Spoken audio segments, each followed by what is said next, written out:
Hello, Devlin Bishop here with you, and welcome to Devlin's Mondo Nostalgia Radio Show. Thank you for joining me, and I have a great episode for you. I always say it's a great episode because I strive for a great episode, but I guess I really can't tell because I do these off the cuff, so it's not like I wrote everything out. I basically just talk from the top of my head. But I strive for a great episode, but I do know the topics I'm going to talk about. Got a couple of movie reviews coming up, and probably one of the hardest movie reviews I'm going to have to do this year. So we're going to be doing that one pretty soon. And then a movie review that won't be so hard. But that's all coming up. I'm going to take a look at Christopher Robin, the new Walt Disney movie, basically with the Winnie the Pooh cast and Ewan McGregor taking on the lore of Winnie the Pooh and stuff.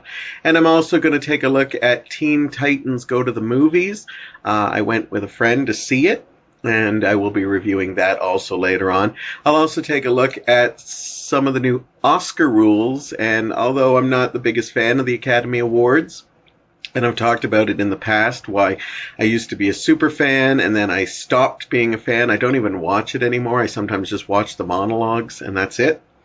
But they've made some real questionable changes, and some I think are pretty good, and one of them is absolutely the death knell, I think, of the Academy Awards for anybody who takes it real serious. And I know most people don't anymore, but there are a lot of people who still take it serious. But they've basically made one change that is going to alter Academy Awards for history, and not necessarily in a good way, but we'll get to that.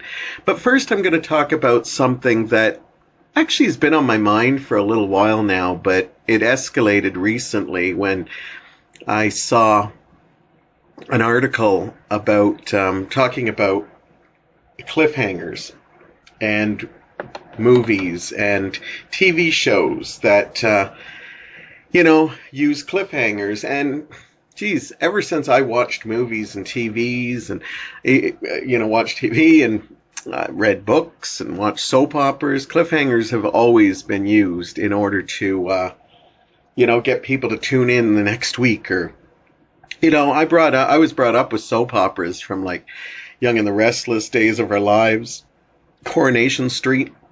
I don't watch them as much anymore, but every once in a while I'll put Coronation Street on because it's like a comfort food for me.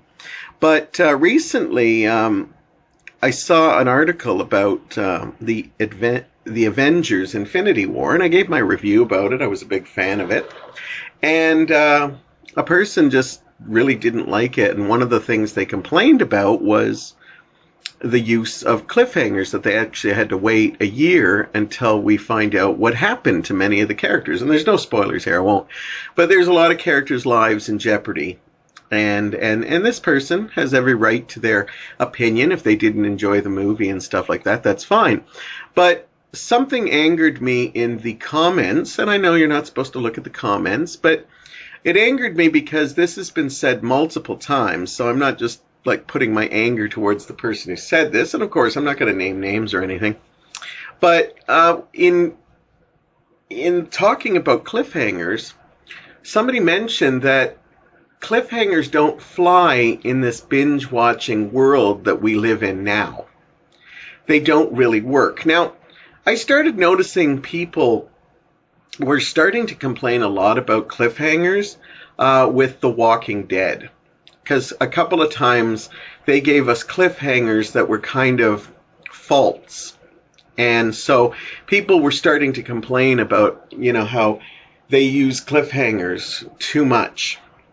And I couldn't believe the backlash I saw for The Walking Dead. And then I noticed that it became more and more common for people to be complaining about cliffhangers. As I said, ever since I started indulging in pop culture when I was a kid, there's always been cliffhangers. I'm sure in books there's cliffhangers. Soap operas, as I said. So, now it's coming to big screen movies where, there's always like hints of there's a cliffhanger, but a couple times movies have given us cliffhangers. Empire Strikes Back, a perfect example of a movie that blatantly says you have to wait 3 years to get a resolve. And you know what? Yeah, we were upset by it because we had to wait so long, but we did. And then when Return of the Jedi came, we got to see what happened, and some people were happy, some people weren't, but that's just the way it was. But what I'm mostly talking about now is this world of instant gratification, which I actually have talked about how I understand how binge watching has become the norm and that people can watch at their own leisure, but I still feel, and I'm going to stand by my ground, that you're still not getting the whole, you're not getting what the entertainment value is, because, I remember, when we didn't have the internet and stuff, you'd watch a TV show and it would, like say like a Dynasty or a Dallas, and they would like end. And then you had a whole week to process what you just saw. Or in some cases, you had to wait a whole summer to see what the next season would bring.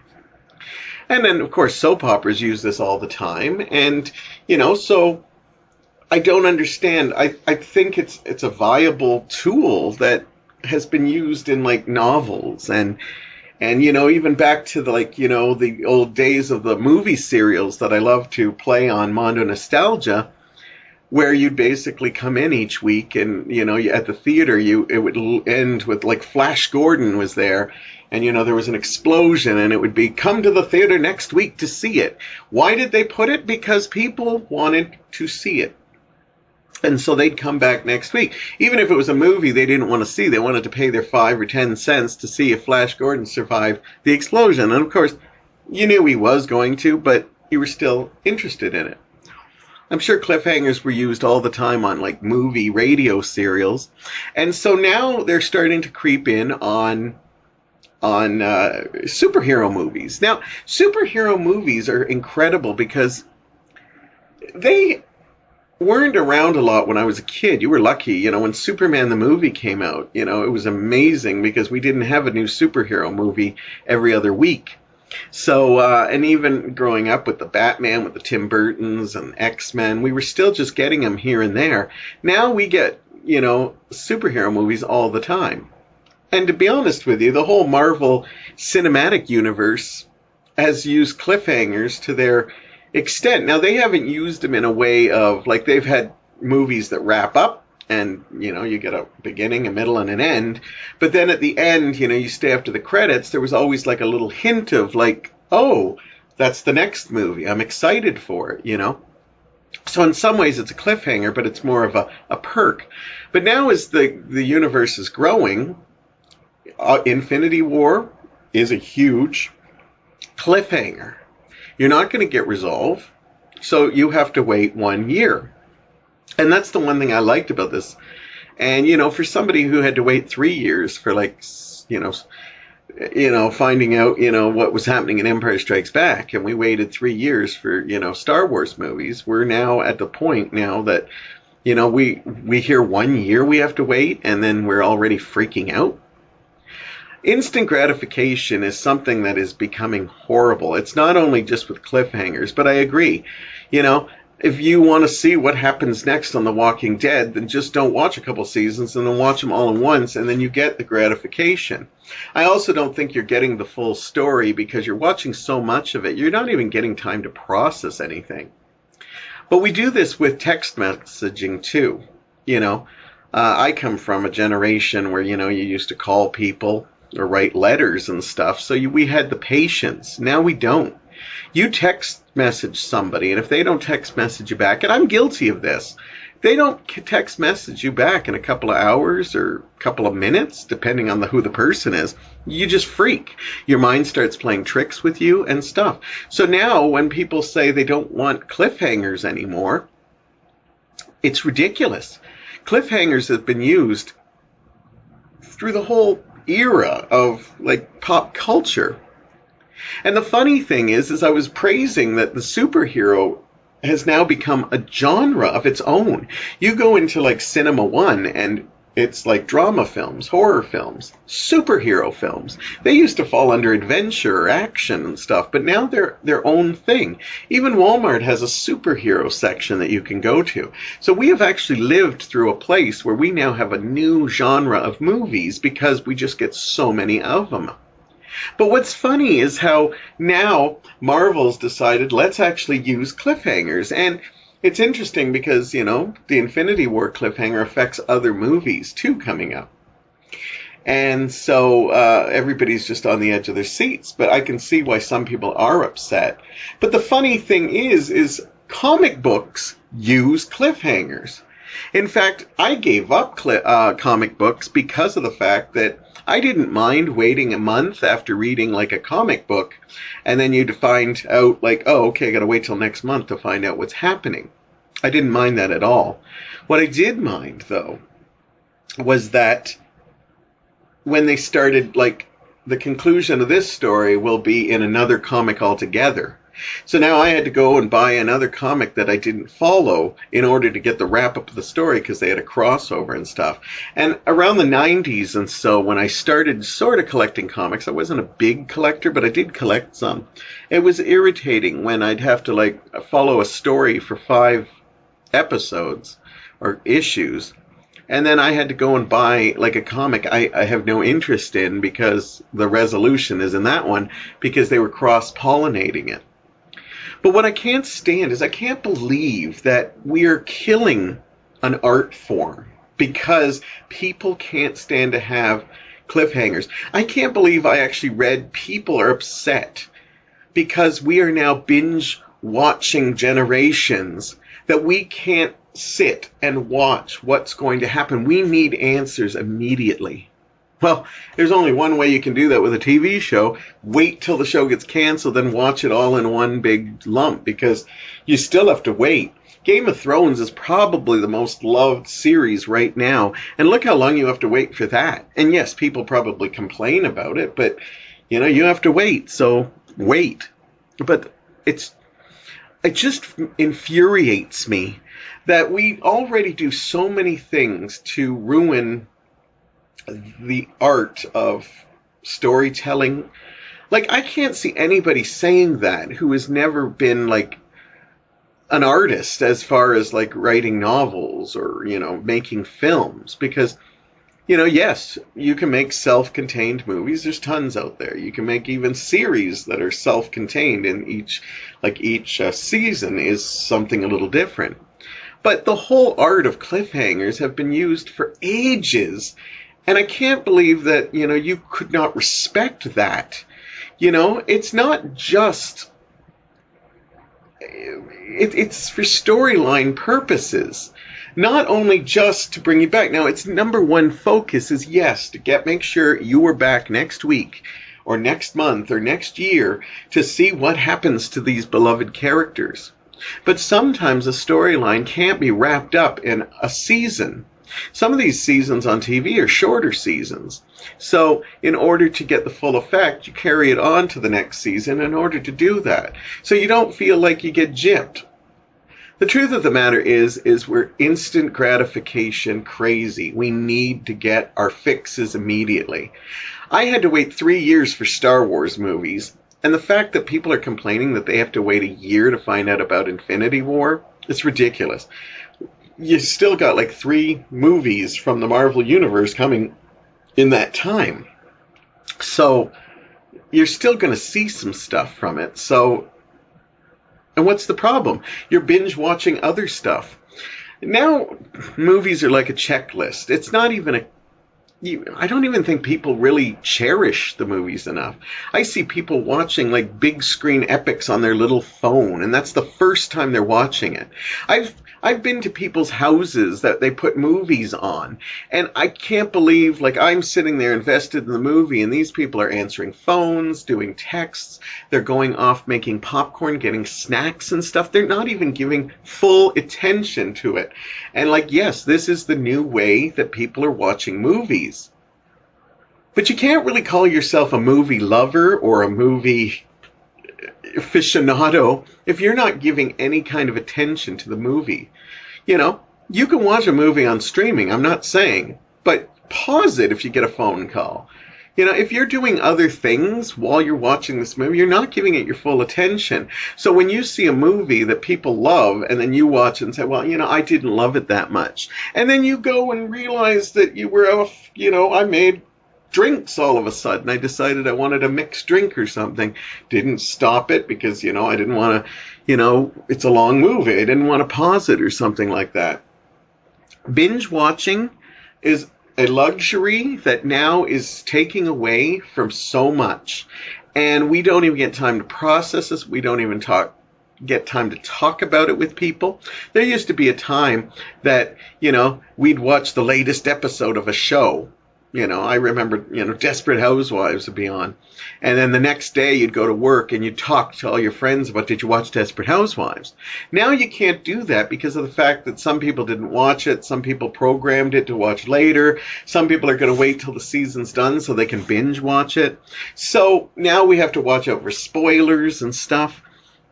I don't know. There's something to be said. Yes, we're a spoiled community.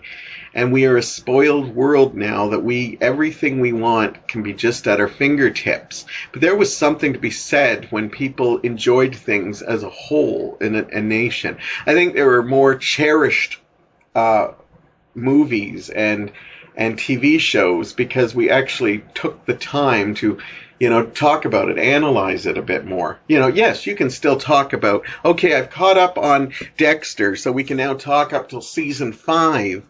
But it doesn't have the same impact when you're talking to someone who has seen the rest of the season already and you haven't been up to it yet. You know, I just needed to vent because I can't believe, you know, yes, I know we're watching things differently now and stuff, but I'm someone who still respects the art form, and I don't care if that art form is books or comics or movies, TV, whatever. Yes, cliffhangers are a pain in the ass, but they are part of our culture. They always have been, and you need to deal with the fact that sometimes they are going to use that, and it is a perfectly viable way to write a story. It's been used ages, and it's been used properly. So get with the program, and if you see a cliffhanger, you know, avoid movies that have cliffhangers if that's the way it is. You go into a movie like Avengers Infinity War, there's going to be cliffhangers. There is going to be a cliffhanger, especially since they announced years before that the Avengers Infinity War is going to be into 2 parts. If you really don't want a cliffhanger, avoid spoilers and watch it just before the second one comes out. But anyhow, I could go on and on about this whole binge watching generation. But when I start seeing that we're like, no, you can't do cliffhangers anymore. You can't play with the audience because we need answers right away, you know, and then people just turn their backs on quality shows because of the fact that they're just not getting the answers. Well, that's your right, and go and do that. But it's really a sad share for the art form. And so, yeah, that being said, I'm going to wrap it up there. But we need to get our heads out of our asses and realize that, yeah, no, not everything is going to be instant gratification. And we need to respect art forms that do still use cliffhangers. And even me, I've got to learn that sometimes when I text people or message people, that I might not get a message for a couple of hours or days or weeks even, and I've got to deal with that too. But we are so screwing up society in so many ways, and yeah, I can't even imagine what it's going to be like in 20, 30 years. I'm just kind of happy I probably won't be around to see it, just because of my age and stuff. So, and this is not just me being bitter. This is me being an artist. And because I do role-playing and stuff, cliffhangers are something I always use. It gets people excited. But now apparently it doesn't. It just infuriates people because we need instant gratification. Anyhow, I'm turning my topic to a probably one of the hardest movie reviews I'm going to have to do. It's a movie, even when the trailers came out, when I heard the premise of Christopher Robin, basically Ewan McGregor plays a grown-up Christopher Robin whose life is kind of going pear-shaped, and he basically is brought back to the 100-acre woods where his old friends Winnie the Pooh, Tigger, Eeyore, Piglet, all the old faves are back, try to help him through life. I kind of didn't know exactly what to expect. Then the first trailers hit, and I remember I could barely get through the trailers without misty eyes because it just looked so sweet. I knew I was going to have trouble with this movie, but when I went to go see Christopher Robin, it was worse than I thought it would be. And when I say worse, I'm not saying the movie itself. I actually liked the movie a lot. I'm still not sure who they want this movie for. But I absolutely love the movie, but it put me in a weird emotional state. I'm actually recording this the day after I seen it, and I'm still a bundle of nerves because of this movie. First of all, I'll tell you why I liked it so much. It's a really sweet movie. It's got a lot of magic in it. I read a lot of early reviews, and a lot of people said it's not really magical, but I got that. What you should know is that it's a sad movie. It's a very sad movie. And even though there's happy bits all the way through it, it has a tone of sadness. I went with some of my friends, and I talked to a couple of them afterwards, and we all had a weird tone of sadness to it.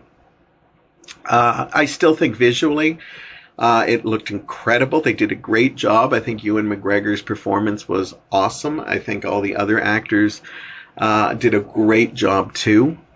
And the director had a really hard job, but I think he found it. And what I liked about it was that he kept the movie grounded. When they do kids movies now, a lot of times they pander to a younger audience. But Disney's got it down to a science thanks to Pixar and stuff. It's almost like they work with psychiatrists now to find... I understand why people always claim, oh, social justice warriors, because they do take their time with stuff like this. And they don't try to add like a lot of stuff. Like, They do. There were moments. The only problem I had with Christopher Robin were when the animals aren't on screen, they literally try to do some of these British buffoonery kind of comedy.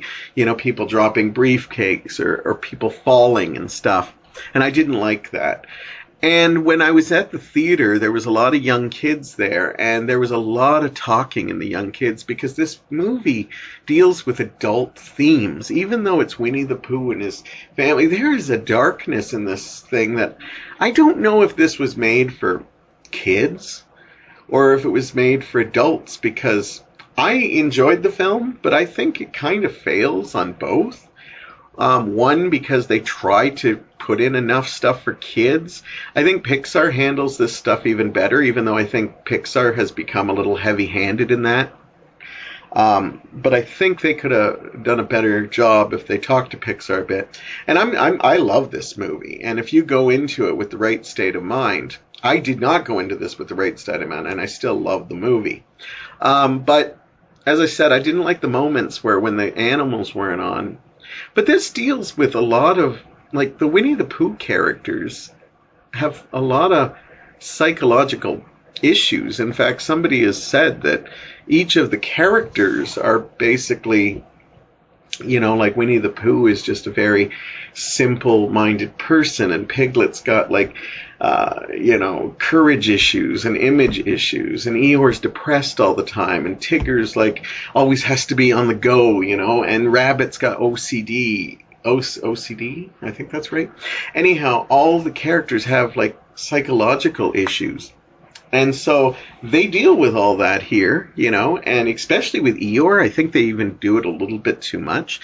Eeyore's depression is almost played up a little too jokey at times, like even when there's talk of him committing suicide without actually saying the word suicide. I was really surprised by it, like, because there's little kids, you know, hey, Winnie the Pooh, and there's Eeyore talking about, like, oh, well, if I, you know, fall down this waterfall, nobody's gonna miss me and stuff like that, and it's really dark. There's even moments where you start realizing that Christopher Robin, grown up, is, you know, secretly destroying the 100-acre woods in his mind. Now that's a bit of a spoiler, but I won't tell you how they do it. But basically, he's growing up, and the more stress and pressure he's got, and the more he neglects his wife and daughter, you start seeing that his imagination's dying. So these characters, in their own way, are disappearing and dying in their own way. So we're talking dark themes. So this doesn't just reek of going out for a kid's family, function for this. And then for adults, though, there is so much buffoonery of it that I can see why some adults just say it's not really magical. One thing I do have to say that I'm surprised at is that this is a period piece. Christopher Robin, even when he grows up, he's somewhere in the 40s or the 50s or 60s or something. They don't really classify it. But I guess when I saw the trailers, I never really wrote into it. I thought it was actually going to be in present day. And then I realized that you couldn't really set this in present day because I don't think a lot of the nostalgia would translate. I like to see young kids, and I love watching them play with toys and stuff, but I also see a lot of grown-up kids that don't really have any nostalgia feels, and I think they do, but it's a different sort. So I don't think you could have done it in present day because I just don't think it would fly. Now, the reason I had problems, and I'm going to go personally into it because, my fans tell me they like when I go deeper into it. The problem I have with Winnie the Pooh, and I don't have a problem with him, it's just I've always seen comparisons to me and Winnie the Pooh. And there's a running joke with my friends that my partner Mike, a lot of people say he's kind of like Eeyore. But I've always said he's more like Piglet. And I really saw that in this. I really saw, because Piglet's the one who always, when Pooh's not feeling up to his best, Piglet's the one. There's even a line in it, and I'm starting to tear up because I cried all the way through this movie, is where Piglet says, well, I'll keep feeding you tea and honey until you feel like yourself again. And that is exactly what Michael's like. Michael's not the depressed Eeyore type thing. I'm more depressed than Michael is. So, the whole fact that he's definitely Piglet in this, and I really saw it in this. The hard part for me in this is I've always related to Winnie the Pooh in some ways, because I always have felt left behind. I've talked about it before, how people leave me, and how I'm always afraid that people will leave me. And I've had enough heartbreak to deal with it. So I get the Winnie the Pooh things. But what I saw is when I was watching this movie as a thing, this Winnie the Pooh is literally, I saw how the world sees me. And I think a lot of people think of me as Winnie the Pooh. I'm pretty positive. I have a big heart. I do have depressed moments where I don't feel like myself. Winnie the Pooh often has comments about how he just doesn't feel like himself today and stuff. He lets things happen to him rather than go out and doing them. I have mentioned many times that a lot of the successes I've had with improv and performing, yeah, I've had to work for them, but a lot of them came to me and fell into my lap. I didn't work for it. And then the big one that I'm starting to deal with, and this is one I have to get my head around, is the fact that people perceive me as, because I've only lived in one town for most of my life. I did live in Pembroke and Kingston and Germany even for a bit, at Lahr, Germany. But I was a kid for those, so I don't remember much of those. But a lot of people see me as, well, you don't know the world, and you're simplistic, and you have a big heart, but you don't know how the world works. And then once you talk to Pooh, you realize that his simplistic form, yeah, he does know how people work. Pooh comes up with understanding Eeyore, understanding Tigger, understanding Kangaroo, all the different characters. So that was the hardest part. And I've been left behind so many times that there's scenes that were just... When we talked about this movie afterwards, Mike actually teared up a bit. And Mike doesn't tear up easily. Not like me, where I can see like wind blowing a leaf and it'll take me someplace and I'll tear up and cry now. But Mike said that the hardest part of this movie is not only is this movie sad, but he knew that it was tearing me up inside. because he's been there when people have left me or just, and there's a scene where when Christopher Robin leaves, Winnie the Pooh every day goes to the door that Christopher Robin left, and he just stays there and stays there waiting.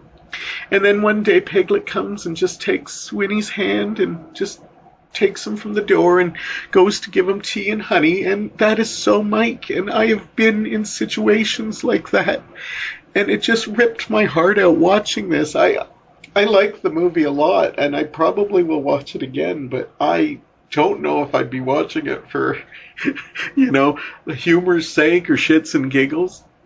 This movie devastated me. That's why I said it's so hard to talk to me. It didn't depress me. As I said, I've been doing new ways of thinking things. It didn't even really make me blue, but it made me a little funky. But Mike, I'll wrap it up with saying that Mike actually made me feel wonderful, because I told him that, before I get to that, in the movie, Winnie the Pooh gets obsessed with this balloon. He wants a balloon.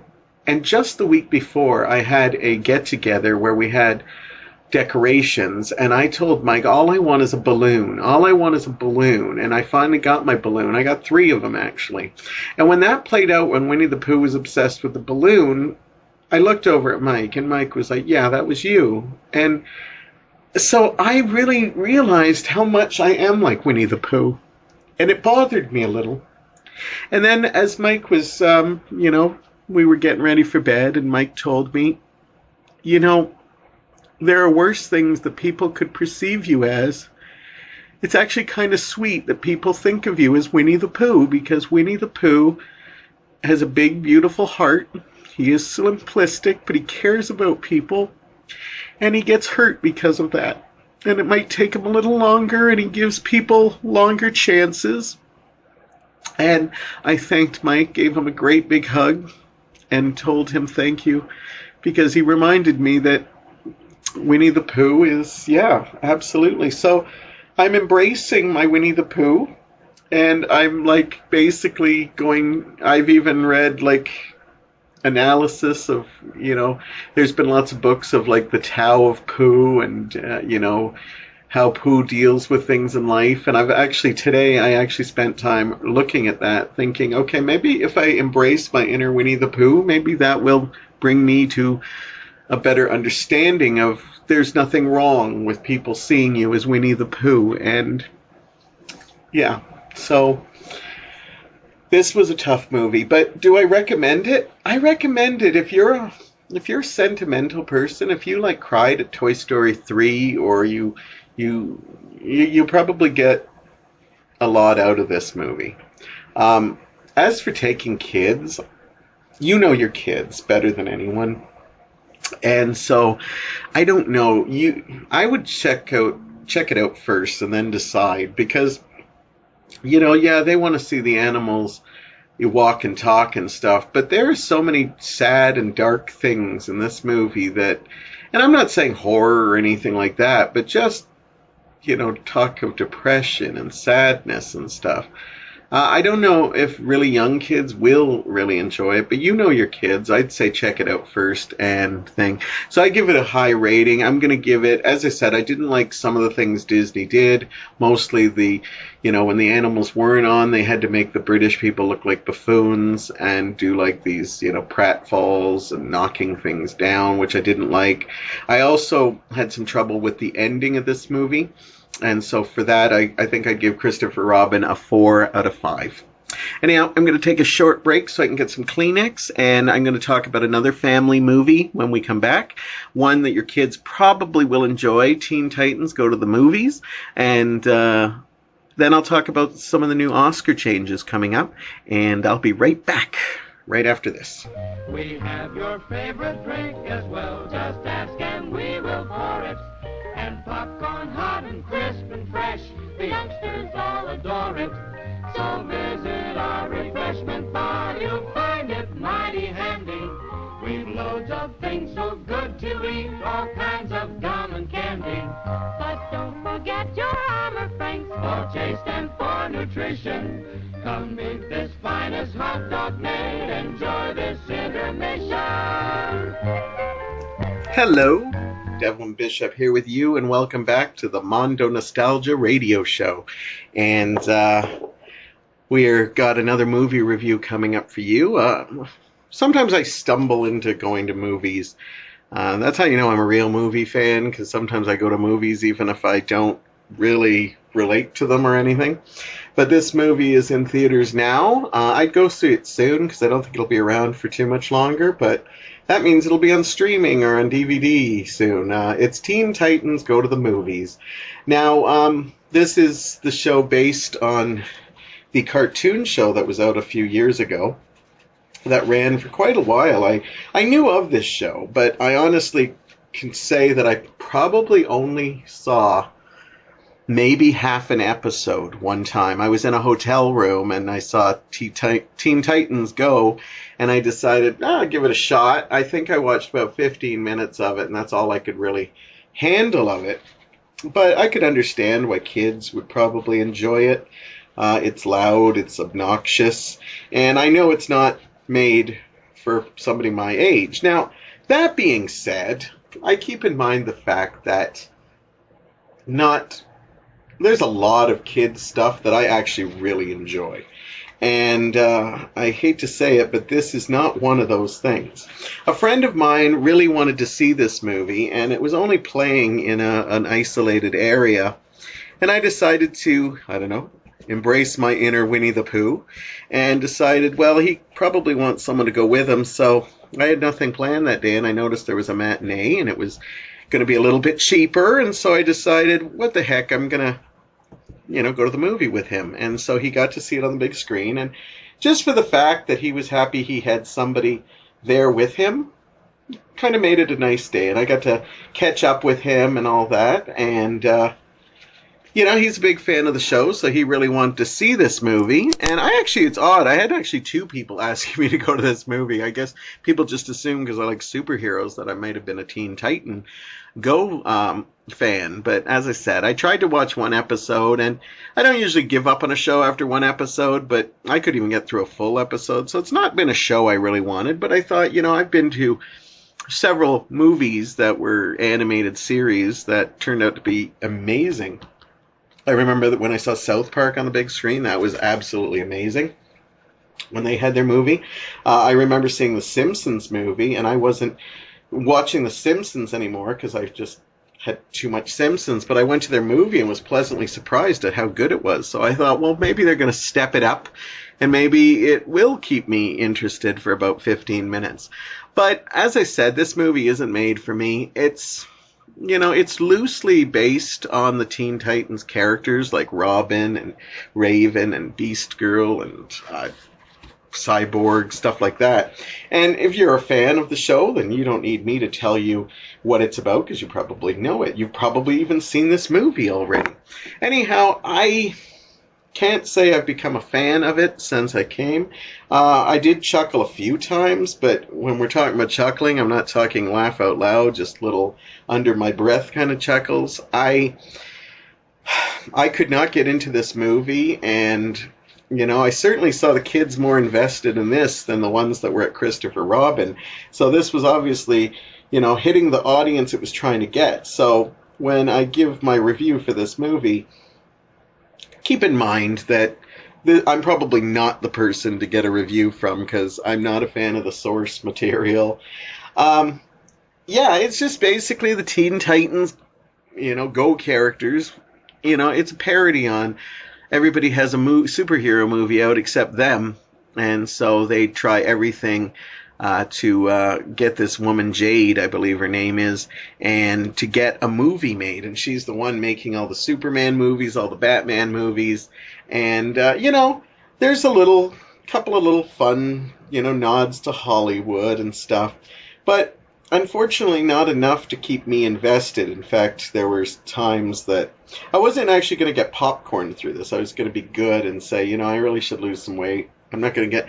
But I'm glad I did get popcorn, because it kept me busy, because there were times I was just so bored in this movie. And again, don't take that for the movie. This movie just wasn't made for me and my... I'm not even going to say my demographic, because I know, critics say that, but the truth of the matter is I know a lot of older people that like this movie. The guy I went with was, younger than me, but older than probably the teens that it was written for, and he had a lot of fun with it. I just found that the satire could have been a lot better.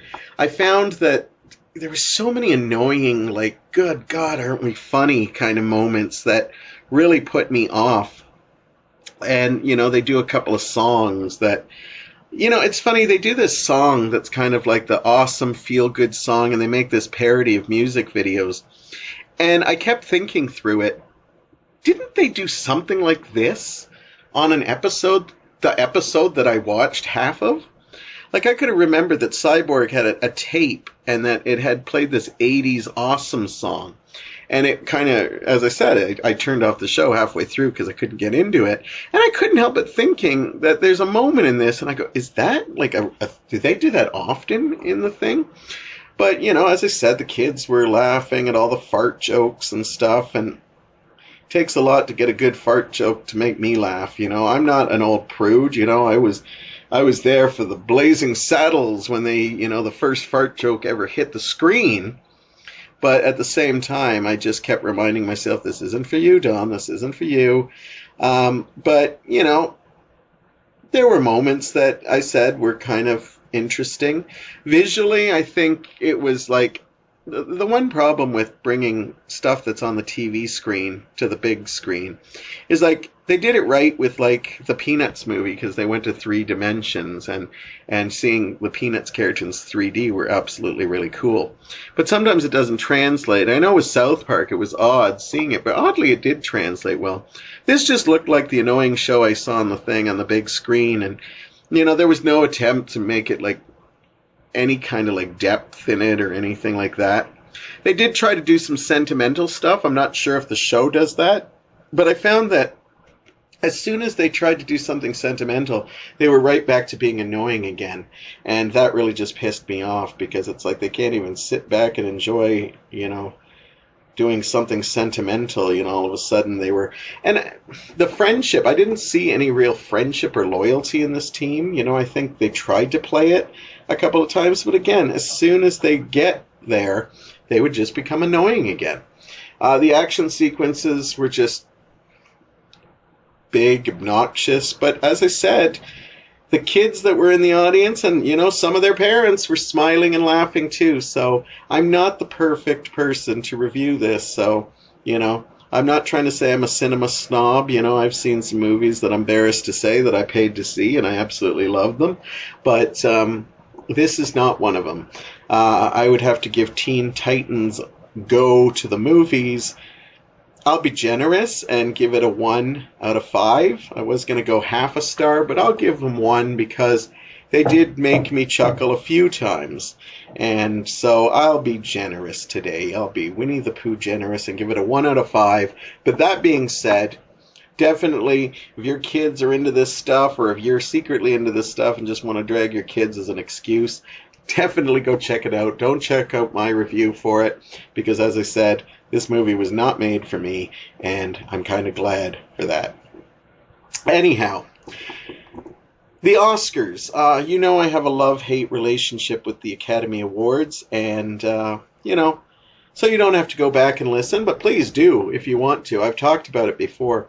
When I was a kid, I'll give you the Reader's Digest version of what my life with the Oscars is. When I was a kid, I was a movie fan, and I went to go see Star Wars, which is the movie that got my love for movies going. When Star Wars was actually, here's a fun fact, up for a Best Picture nomination. Back in the day when they would nominate, movies that were popular and realized that they were actually good too. My parents let me stay up for the Oscars, and because I had no problems getting up the next morning, every year for the Oscars, I would get to stay up and watch it, and I became a big Oscar fan, and Oscar night was big for me. And we were talking about like a 9-year-old here, who suddenly the Oscars were like everything to him, and I love the Oscars. I even got to the point where I would actually book in to come late at work, or sometimes I would call in sick just so I could watch the nominations because I was just such a big movie fan. But around the time when Brokeback Mountain was nominated, one of my all-time favorite movies, I saw a lot of the older Academy voters saying that they would not nominate this forever. So it got nominated for Best Picture, wound up winning Best Director, Best Screenplay, Best Score, and then when it looked like Brokeback Mountain was going to make movie history, it was announced that Crash won. And Brokeback Mountain didn't win, and there was suddenly this Hollywood backlash that a lot of older members just weren't going to give Brokeback Mountain the love, and some claimed they didn't even watch it. And that's when I decided that was the end. I almost blew a gasket that night, because I knew how important it would be that Brokeback Mountain would win Best Picture, because it would have been, a major motion picture about a gay romance. And sadly, it didn't happen, and I stopped watching the Oscars. I'd be like most people. The next morning, I'd see who won, and no big deal. A couple of years after that, they changed their nod for 5 nominations to this new mathematical strategy that there could be up to 10 Best Picture nominees. Now, I hadn't been watching at that time. As I said, the only thing I would do is I'd watch some of the red carpet stuff because I liked still seeing the Hollywood glamour. And then I would also watch maybe the open monologue or the little tribute they'd always have to the movies that were nominated. But when they went to more than 5 Best Picture nods, I was happy I had left it because suddenly it was like, no, anything can get nominated now, and I don't think it's added anything to it. Now some people look at it as, well, now we honor, possibly 8, 9, 10 movies. And I think, yeah, but that also means that you have, 6 or 7, 8 losers now that don't get Best Picture, and most of them will be forgotten anyhow, just like when they had the 5. A lot of people can't remember ones that were nominated. Even now, telling you Star Wars was nominated for Best Picture probably surprised a lot of you, thinking, what? Anyhow, the Academy has come out with some new things. They've been really worried lately about ratings. Academy Awards used to be one of the highest rated non-sports events on TV. But because of the way things have changed, how people watch things, going back to like streaming and stuff, the Academy Awards have lost their luster and the ratings have been going down.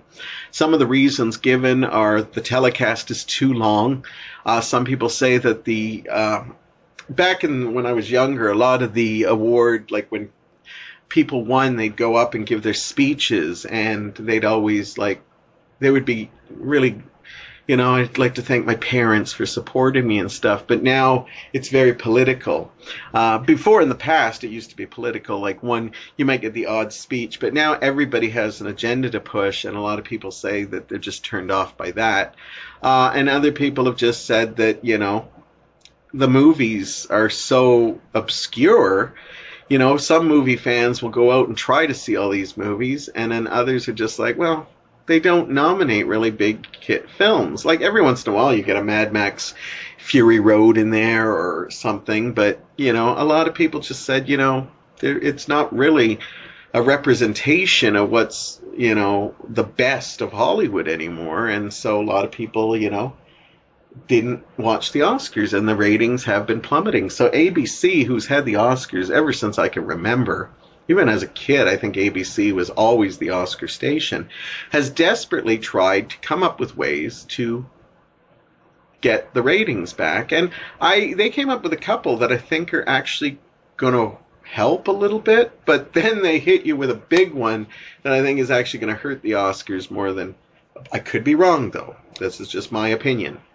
But anyhow, a couple of years after they said that they were going to give a Best Animation for Best Movie. Now, at this time, Beauty and the Beast became the first animated film to be nominated for Best Picture. And if I recall, there were only 5 awards, and Beauty and the Beast was one of them. And so that was like a heyday. Then other movies like Up and stuff got nominations, but they were when they had like the 9 nominations or something. So they wanted to help that. But a lot of people secretly thought that That was ABC. Now, keep in mind, ABC here is run by Disney. And so Disney doesn't win a lot of Oscars because they don't concentrate on a lot of smaller films. They're all about blockbusters and animated, and, a couple of years back, and we're going like decades, they used to have small things like Hollywood Pictures and Touchstone, which would do a lot of smaller movies, but they don't seem to get into that as much anymore, as far as I know. So anyhow, a lot of people said when the animated thing came out, Disney always does well. Pixar, Disney Animation. And so they thought that a lot of people were skeptical because they said, okay, we've already shown that movies like Beauty and the Beast and Up can get nominated if they truly are one of the best of the year. People will vote for them. But what happened was they put the animation category, which was another one I was not a fan of, and a lot of people claim that Disney put it in order to get an Oscar, because Pixar, their movies, although I haven't been the biggest fan of a lot of them lately, people still rave about them and they get some of the highest scores. So since they put that in, Disney has won several Oscars because of that category. So some of the things they've implemented that I do agree with, that I think would be good, is they want to cap the Oscars at 3 hours. They want to put it at 3 hours so that no matter what. Now, some people said, well, that's going to be hard with that, but they're going to do it. And, you look at other shows like the Golden Globes or MTV Video, their movie awards. Now, some people say you can't put the Academy Awards with trite like that. But they can always get their telecast in at a reasonable time. So people know that this is when I'm going to start watching and I can go to bed at this time. So they are going to try their best to get it in a 3-hour period. One of the ways they're going to deal with this is they're going to give away some of the nominations, or some of the categories will be given away during the commercial breaks.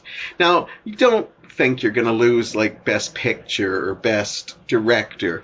This is going to be the short documentary, short live feature, maybe the editing awards, music and stuff.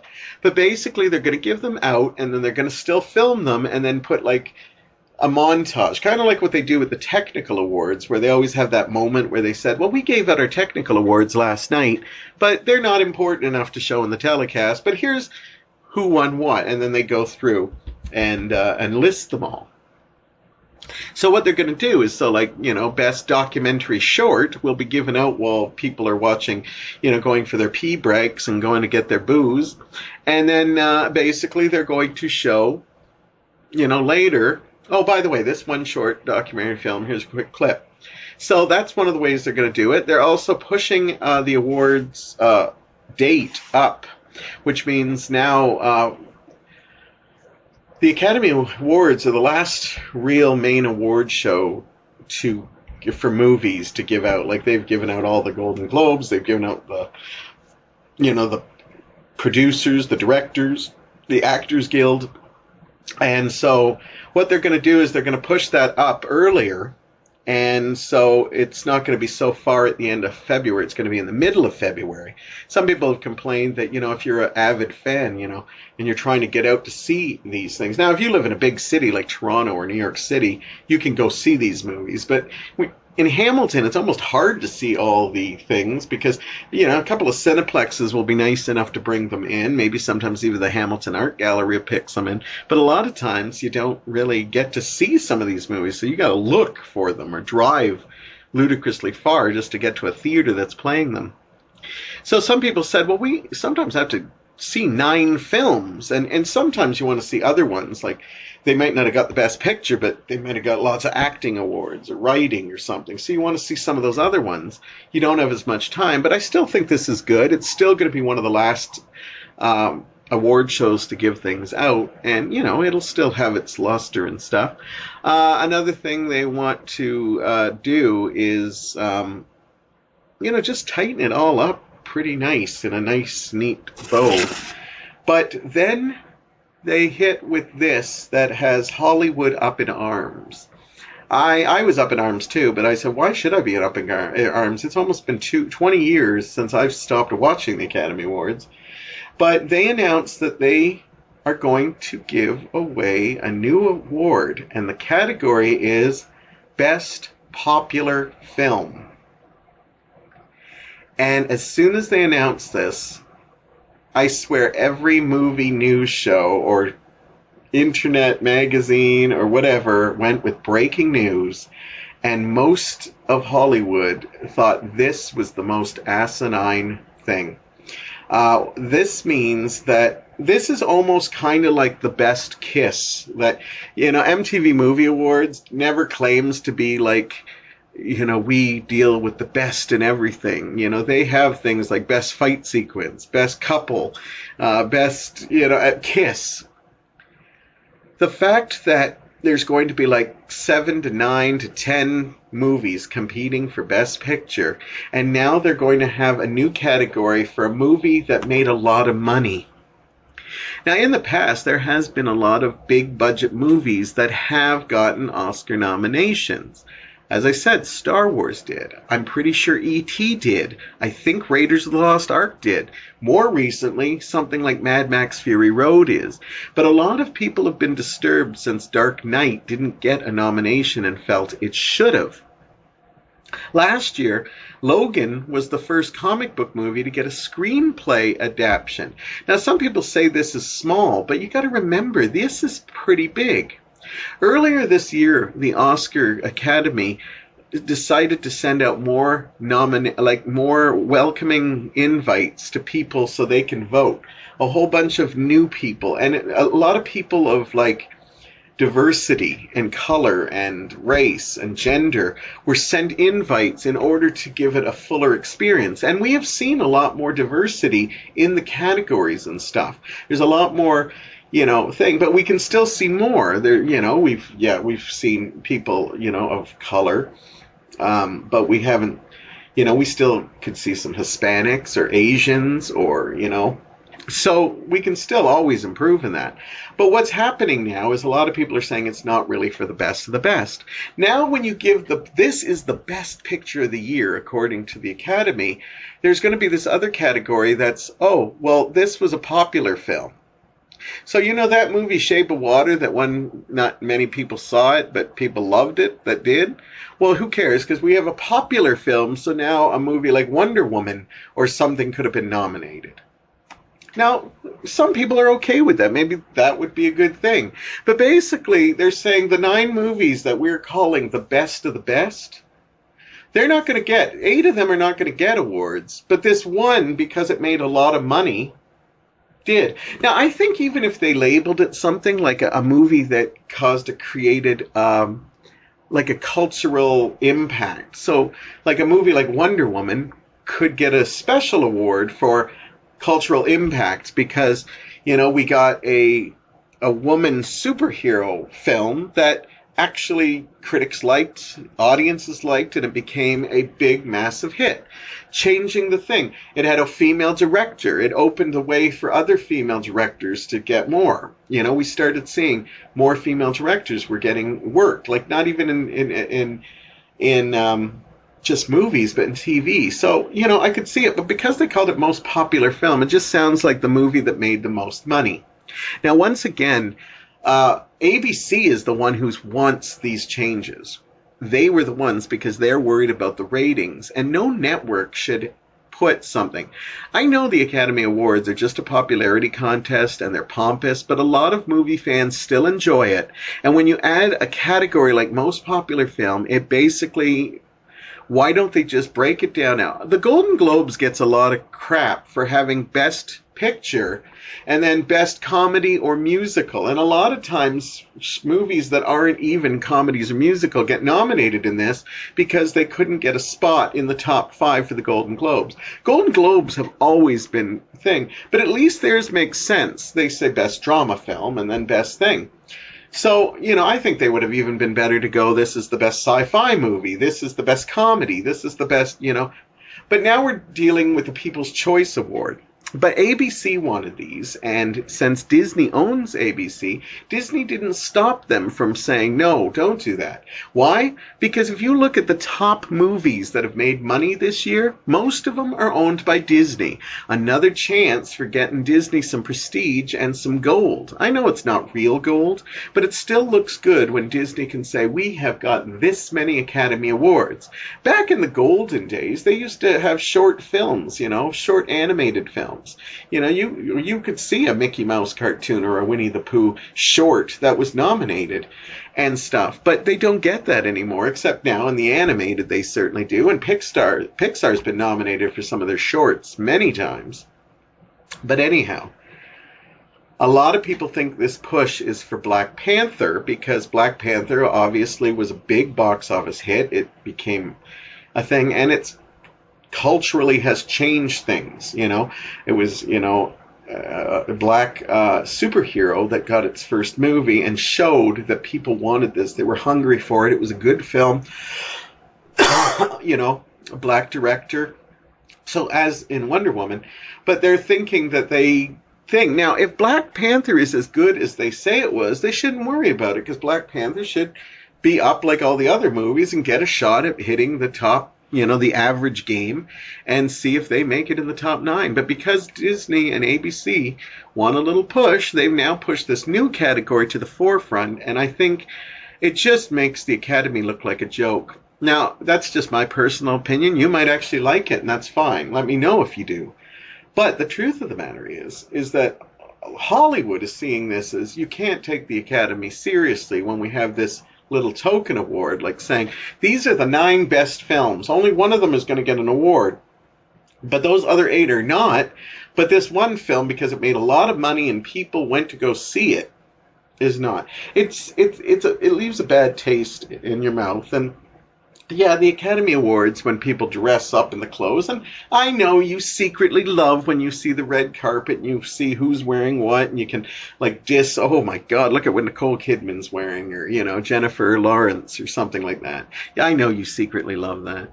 But anyhow, that's going to be gone now because of the fact that, now they're adding categories that are more pandering to maybe more people will watch it if, Infinity War is going up against, A Quiet Place or going up. Last year Get Out was a small little horror film that wound up getting a nomination for Best Picture. Now, I didn't agree with it, but it made it. Why did it make it? Because it was considered one of the best of the year. It worked hard for it, but now it doesn't have to because it could compete in the most popular film. Not to mention, just like the animated, you could be the most popular. So Black Panther could get a nomination, no problem. In fact, it's probably guaranteed to get one. Probably guaranteed to win. It probably would beat Infinity War. But Black Panther could also get a nomination in the Best Picture, but it kind of diminishes it because it's going to already get the other one. I just think it's a mess, and I think it's the Oscars struggling to be pertinent still, and it's really sad that it's come down to that. Anyhow, let me know what you think, I always like hearing from you. I don't get enough comments, and I know I don't have a lot of listeners, and I'm still working to get my 17 loyal ones back, but, let me know what you think. Did you see Christopher Robin? Did you like it? Do you think I'm totally wrong on binge watching? Kick my ass for not liking Teen Titans Go. Tell me to go watch a couple episodes, Do you like the changes the Academy's making? Let me hear from you. I'd love to. Anyhow, I had a great time. I will be back. I'm hoping to get a co-host in here soon. It's been a couple of weeks, and I really want to have somebody here. So stick around for that, and you have a great day, and I'm looking forward to seeing you very soon.